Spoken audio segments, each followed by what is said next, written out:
Hello, my loves. Well, first of all, welcome back to Chemistry with Kismet Tarot. I'm Monica, the Kismet Chemist. If you're new here, welcome to my channel. I'm honored to have you. If you are returning, welcome back. I have missed you. So, fam, here's the deal. So I posted a short today about me working with the Darkwood Tarot. And I'm working shadow work for myself. This is something that I used to do for a while there. For a few months, I had made it a point to sit down with my shadow every day. Usually in the mornings, I would sit down and have a conversation with my shadow. It was very structured. I had specific tarot spreads I would use. And I really found that something I never realized was that I was limiting it. I was limiting the conversations with my shadow. I wasn't really giving my shadow the voice it needed, the voice it wanted. So when I got the Darkwood Tarot, what I noticed is that using it, reading the book, so much of what's in the book actually it resonated so deeply with me, but it also awoke a lot within me that led me down different paths. It's kind of like when Alice from Alice in Wonderland gets really curious about the white rabbit, and she follows the white rabbit, but once she follows the white rabbit, it doesn't always stay within her awareness. The rabbit is off doing its own thing, but Alice is on her adventure. This is how this tarot deck has been working for me. I've come across this a few times when I will be sitting and doing my own work, like my own personal shadow work or personal journaling, and then all of a sudden, what revelation comes in or awareness comes in becomes bigger than just me. And I sat here with you guys, I think a couple of months ago after journaling about one of the cups in the Tarot de Luz. And we talked about that. I will try to remember to put either a little card up in the corner or link it in the description box below. I'll try to remember that. I can't make any promises. My brain has been like, I'm going to do this and then get distracted. I'm still adjusting to not being on summer mode where my focus is everywhere else and getting myself back on track on refocusing here and now and on what I need to be doing. So all of that aside, this is how this tarot deck has been working in my life. Now today, as I was finishing up my shadow work journaling, this message came through and I started getting all of these different images from me doing this. And what came into my understanding and awareness was something significantly bigger than me. And one of the key indicators of that, in case any of you are wondering how to find your key indicators, one of the key indicators of that is it was a message that had to do with a recurring theme or a recurring teaching or a recurring belief within the spiritual and the physical community. So today we're going to talk about bridges. First of all, I did shuffle some of the Darkwood Tarot cards, and I got the Sun card and then the Hierophant card. And if any of you know, this correlates to Leo or to the Sun. It's not always Leo, but it can be. But it is the Sun in astrology, and this is Taurus in astrology. So let's talk about this. First of all, we've got the Sun. On this card, when I looked at it, the first thing I thought of was Lady Godiva. And Lady Godiva from history, she stripped herself naked and rode naked through the streets on a horse in order to, I believe, protest the freedom of women. I forget the whole context of the situation. And because I've seen Charmed, that's where my brain automatically goes.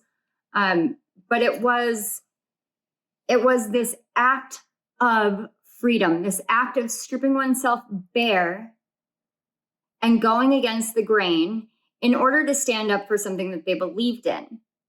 And the Hierophant actually is the polar opposite of that context, because the Hierophant is structure.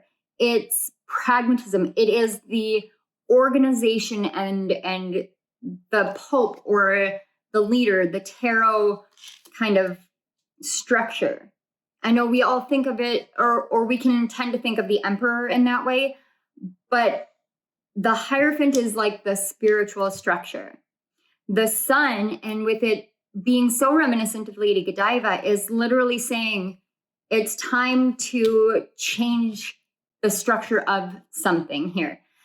Now, where this brings in or calls into the awareness of the concept of bridges is, we talk about that a lot in the spiritual community, about building bridges, building a bridge between the physical realm and the spiritual realm, the living and the dead, between one place and another, or one belief system and another, or even the tarot. The tarot is a spiritual bridge between the unconscious mind and the conscious mind, between astrology and divination, between numerology and symbolism. It's a bridge to all of these different things, and it brings it all together into one. And that's what a bridge does. But when we say building bridges, then, and especially in terms of building a bridge to spirit, my first thought when I hear that is like, okay, so how do I build a bridge to spirit? And then I think about, like, in the physical sense, like how much work goes into building a bridge. You have to draft all these plans, and you've got to do all of these calculations and take into account all of these different factors. And then you actually have to do the work, and then you have to test the work before anything can be driven on that bridge. Okay. So that's kind of like how there is structure to religion. You have to do this, this, this, and this in order to cleanse yourself of your sins, or in order to earn your way into heaven, or whatever, you know, however it is, whatever religion. In spirituality, it's like, okay, follow this step and this step and this step and this step, and then you can connect to spirit, and then you can connect to your gifts, and then you can connect to your guides. It's giving structure and guidance to building something. But what spirit showed me was the London Bridge. And I don't know if anyone here watching is aware, but the London Bridge is considered good luck if you see it upright, because it happens so rarely. Now, when you have a bridge that spans water and it's low enough that if a ship has to pass underneath, they have to raise the bridge, or some bridges split upward and open like a gate to allow the ship to come through. Cars on either side get backed up. They have to stop, they have to wait, traffic gets backed up. And if you're trying to get somewhere quickly, you end up trying to find a different path. The concept of building a bridge to spirit within us is kind of like us trying to find another path. And it's, if you think about it like the London Bridge, right now it's open. And that would be a rare thing, except for the progress that humanity has made in forgetting the connection that's inherent within each one of us. So what would normally be rare is not rare. And the rarity is the people who have awoken enough to realize that all they have to do is put the bridge down. It's already there. It's already built, because we are all inherently connected to spirit. We all contain a part of spirit within ourselves, which means that we may go about things in the most difficult way imaginable, because we think that it has to be that way. We will reroute ourselves, redirect ourselves, and go anywhere and everywhere outside of ourselves in order to find what we don't believe we have within us.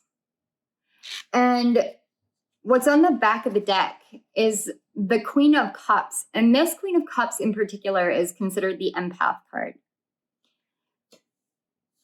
The Hierophant card, which I just remembered because Spirit showed me the page, because I've been working with it today. The Hierophant card actually says everything that you need is right in front of you, or something along those lines. But you have everything you need. It's right in front of you. This is the Empath card.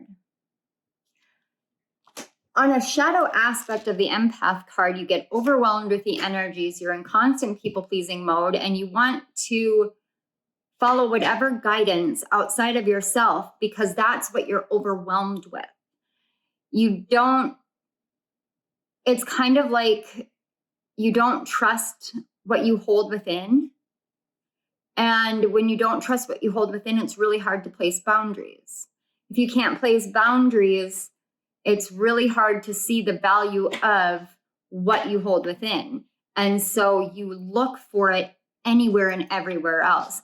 And that came through with the message as well, because that was like, I was writing, and it was like every single time someone comes to one of my readings, or I go to someone else's readings, or someone, the way that it works where we're watching readings, and I even watch tarot readings. I love it.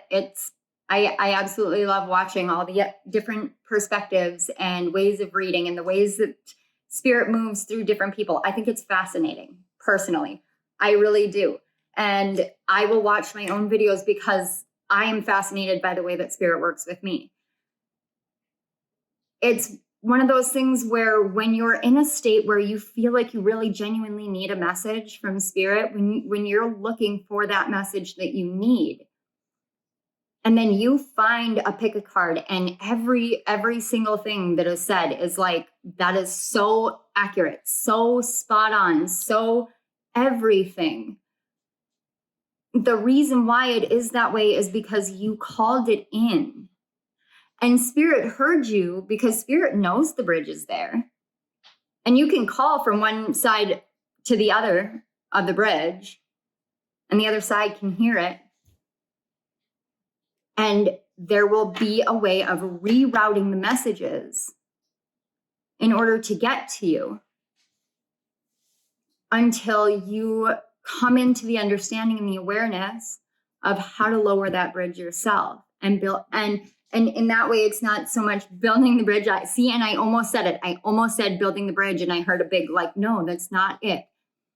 It's not about building it. It's about lowering it, trusting it, allowing the flow between you and Spirit to move peacefully and easily, because the illusion that is there is that there is a ship passing underneath that you have to allow for passage. But there's no ship down there. There's no ship. And so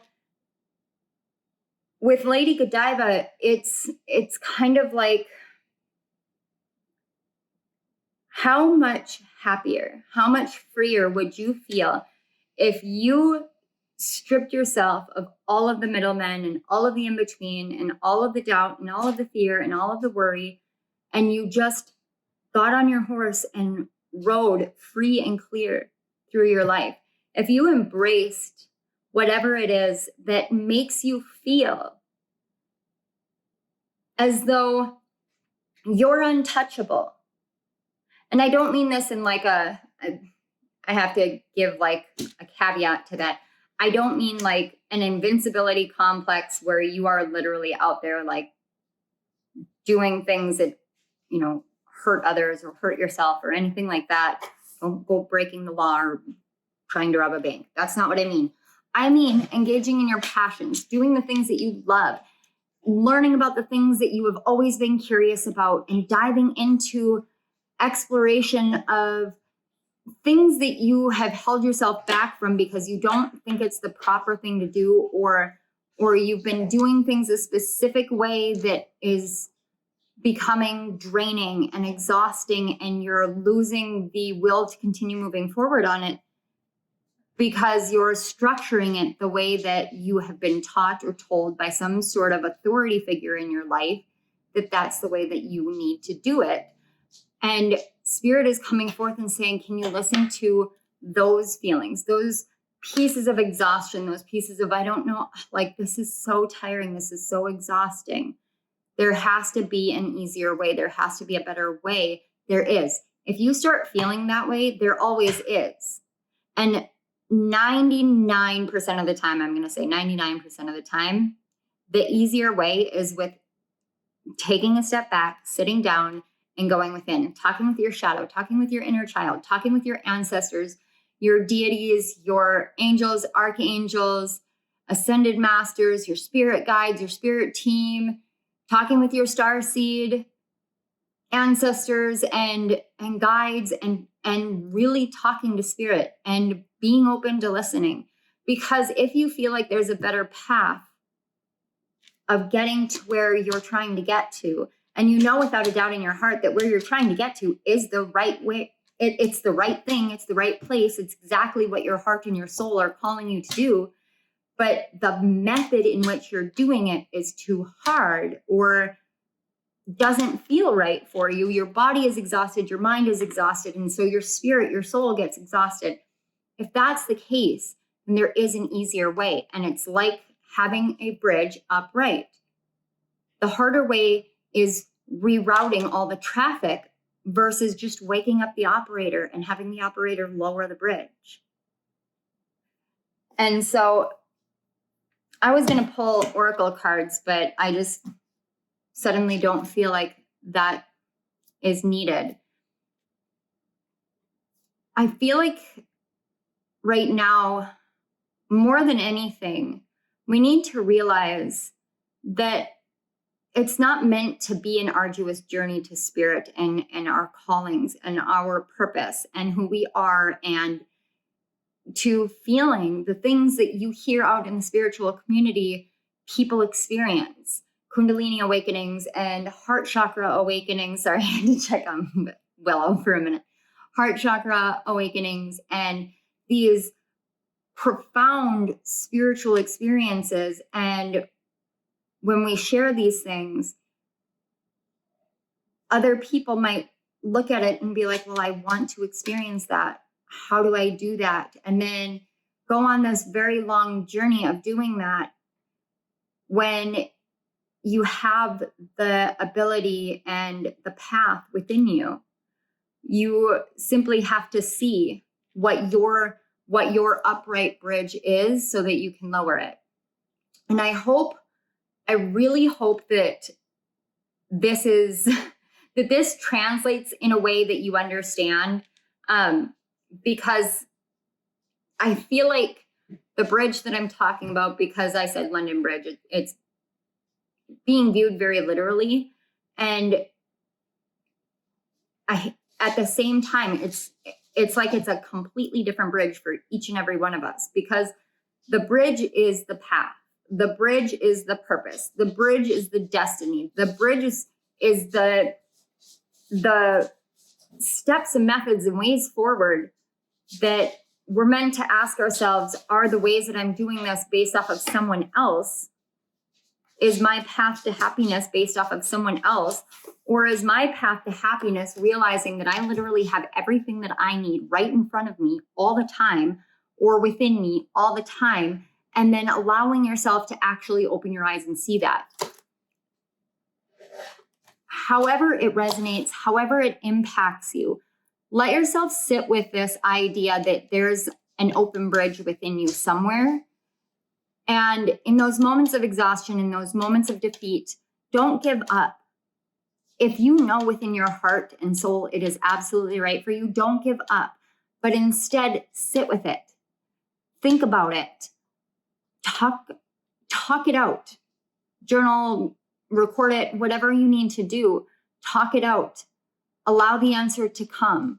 Because when you talk it out, when you get it out of you, now you're giving your logical mind and your, masculine energy the tangibility it needs. When you trap it in the brain, you're trapping it like I'm seeing a tennis court and the divine masculine on one side and the divine feminine on the other side, and they just keep serving the ball back and forth to each other. And every time the ball gets served back and forth, they get angrier and angrier, hitting it at the other the other one because one is accepting it and the other one isn't accepting it. And because the other one isn't accepting it, they're sending it right back. And then that one's getting angry. So it's like the divine feminine is trying to get the divine masculine on board with intuition. And the divine masculine is like, no, I need a rock. I need a rock in my hand. I need to feel it. I need to see it. I need to touch it. I need to be able to lick it. I don't know. That's just what I'm getting. So if you verbalize it or write it down, you're giving your divine masculine side that tangibility, that physicality of it. So he feels like, oh, okay, now I see, now I can do this. Now I can get on this. Now I can find this because you've given him a purpose, a destiny, a direction that he needs. You've given him an intention that he needs. He needs to find this bridge. He knows the bridge is within, which means he knows he has to work with the divine feminine because the internal is her realm. So he knows now we don't have to lobby back and forth anymore. The tennis court the tennis stuff can be put away and we can sit down on the benches and have a conversation over, a bottle of water, whatever it is. So give your divine masculine something tangible by speaking into existence this feeling so that you can bring it forward. That's what this is. That it just like popped out like that's what the sun is. You're shining a light on something tangible. And it may not to your logical brain. Now, here's where the logical and the divine masculine split. It may not to your logical brain be like, that's nothing tangible. It's on a piece of paper. I'm saying the words out loud. Energy is everything and everything is energy, which means the words that you speak out are energy and your divine masculine energy will respond in kind. Now you're giving them both something to do together. And you're also learning in the process how your divine masculine, divine feminine energies work, how they battle each other, and how they get along. This is amazing. I'm going to have to sit with this. And I just saw 22:22 on the clock. So, wow. I'm definitely going to have to sit with this myself because even what I just said to you is so... It's like, it's so simple, but it's like, why didn't I think of that on my own? Well, thank you. Thank you, Spirit. Thank you. Like, wow. So give yourself some grace. Give yourself grace. Give yourself boundaries. Give yourself time to really touch deeply into the depths of who you are, into your shadow side, into your inner child. Give yourself that opportunity. Don't shy away from any of your psychic gifts. Don't shy away from the things that you're feeling, but give both sides of yourself the same that you would give if you had, say, a piece of candy and two kids. You either don't give either of the kids the piece of candy or you split it in half. That may be a bad example because some of you may not be parents or some of you may be parents and are like, well, duh, you don't give them the candy. And yeah, I get that. But it's the last piece of food or whatever. And it's a special treat. And there are two people. Are you going to keep it all for yourself or are you going to split it between the two? As an empath, you're going to want to give the whole thing to the other person. As someone who's super hungry, this is a special treat, this is something that you want and you love, you're going to suggest splitting it in half. And that's what you would do. And, if you're terrified that it's not going to be enough for you or you don't want to share because it's yours, you're going to keep it all. Ask yourself what you're going to do. And then you'll know where you're at with sharing your gifts. Then you'll know where you're at with accepting empathy with boundaries. And when you know where that is, then you can understand how to give yourself empathy, how to give yourself compassion for not realizing it before. No matter which direction it went, no matter whether you walk away and you're like, well, I would have taken the whole piece, or I would have given them the whole piece. There's no shame, no guilt, no blame in this. There is just understanding, just awareness, so that healing can happen, so that you can really, really shine your truth and your authenticity, your genuine nature, your soul out into the world in whatever way makes you feel as empowered as Lady Godiva did. So that is the very long, unexpected message that Spirit asked or called for me to bring out as I was doing shadow work journaling today.